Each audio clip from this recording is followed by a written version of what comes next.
Thunder. And I'm Dick. I'm Dave. And we're on number 11 now. This is our week. Woo! 11, huh? Yeah, 11. We did 10 last week. It was a little Halloween special. And this week, we had a pretty good week here. What do you think, Dick? Yeah? Yeah, it was real good. You know what? As a matter of fact, I got some great pictures from the Halloween party. I'm going to show them later on in the episode. Awesome. I was looking forward to some of those popping up. That was a pretty fun party. I guess we're going to jump into picks of the week, right? Yeah. You have I'll give you the first one. What's going on? What do you think was good this week? You know what? I went with an indie title for my first pick. Yeah. Those indies are good. It was called The Killer. It's by Archaea Studios Press. Really?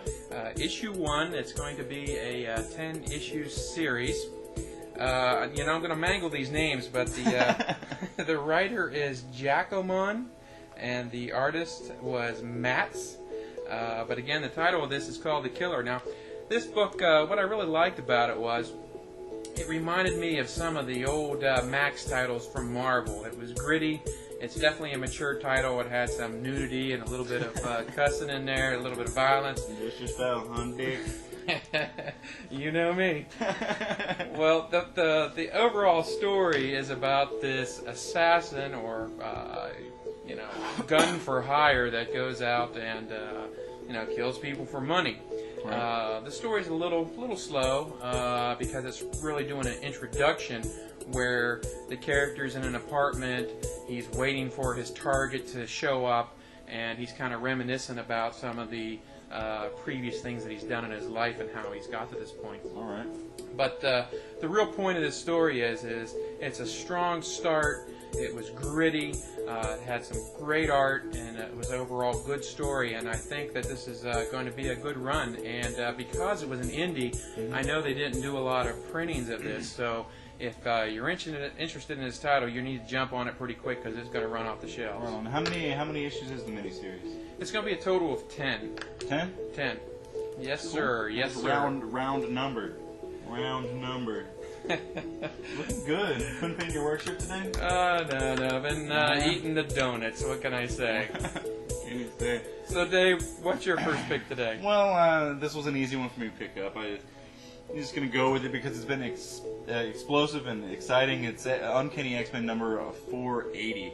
Ed Brubaker's still tackling the writing chores on this, and Clayton Henry's still with us. This is the second one into this Rise and Fall of the Shi'ar Empire mini-series, or story arc that's been going on right now. Last time you see Vulcan confronting the Shi'ar Imperial Guard, and this is exactly where it takes off from.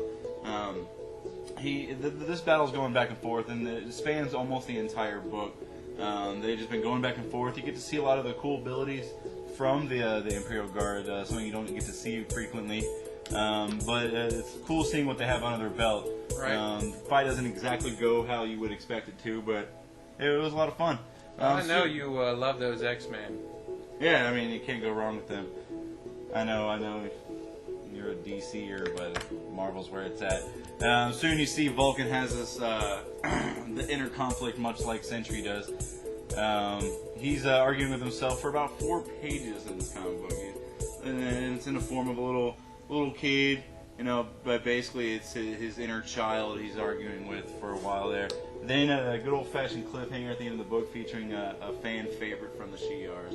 All right. We get to see what's going on. That's what I'm talking about. Yep. Good stuff. Well, what's your next one, man? I decided to jump on Planet Hulk, Incredible Hulk issue number 100. It's been trucking. Now, this is a big jumbo-sized comic book. Let me tell you, it's full of good loving. That's all I can say about it. Now, we have Pack as the writer, and man, I'm not even going to try to say this artist's name, but it begins with a P and it ends with an N. All right, but it's huge. The artwork is though pretty cool. I have to liken it to kind of a Turner-esque kind of artwork. Yeah. It's a great story. It's the first issue of another arc, and so you can jump on this issue and catch up to what's going on. Now, the main reason why I picked Planet Hulk or Incredible Hulk was because of the second story inside of it. The second story is called Planet Cho, and it's talking about how they shipped the Hulk off into space. All right. So there's a confrontation between this really intelligent dude and Mr. Fantastic.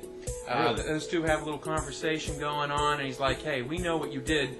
You know, this just isn't right. The Hulk was a good guy. He saved the Earth many times. As a matter of fact, if you remember during the Secret Wars, he stopped the mountain from crushing all of them. So the Hulk has done a lot of good things. And meanwhile, you guys are killing the Black Goliath, sending people off to prison. It seems to me that maybe you guys are the ones that should have been sent off into space." A little action throughout it, huh? So again, great second story. Gives you some feedback on what they've done to the Hulk. A little bit of Civil War stuff. You see the Thor laying on the table. So if you like that stuff, if you like anything to do with the Hulk, I definitely recommend picking this. And I also want to point out that the second story was written by Pack also, but the penciler was Gary Frank. Oh, right on. And I dig his stuff from Squadron Supreme and Supreme Power. So again, great read, great stuff. You might want to check this out. Sweet, yeah, they've been finally getting a little taste of his involvement with the Civil War. I've been eager to see where that's going to be headed. So, well, you know what? He's coming back very soon, and he's going to be gonna knocking on some doors, and I'm sure they're going to be looking forward to seeing his face. Right on, right on. So, Dave, your second pick? My second pick. I know last week, Richard, you went ahead and stole this from me again as far as next week's picks, but I had to jump on it again. I did number 1. I'm doing number 2 now. Jay Torres is still writing this. The magic is happening on the pencils by Michael Cheng Ting Yu. It's brilliant art. I mean, it's just great. Jubei is getting it on with some of the Demons of Kimon in this one. And but it seems like they still don't have what it takes to take down the crafty Jubei. The ins and outs of the fight are awesome.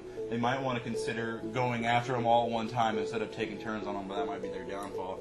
Kind of what happens in here. Eventually, if you remember from the movie, Kagero was his little girlfriend that they soon fall in love throughout the movie. And in this one, she seems to be back from the dead. She seems to have risen from the dead. I don't know exactly where this is headed, but it's a nice little morsel for your reading pleasure there. Maybe yet another deception, however, against Jubei in his journey here. But once more, it was a fast read, it was a great read, and it's a great story. And action, action, action all the way through it. Can't go wrong with that. Sounds good. Sounds good. I guess both of us picking this title must be a sure winner. Oh yeah, it's definitely a winner. You're absolutely right there, Dave. Well, hey, how about we'll check out the cover of the week now? Little Turner, yeah. Turner action.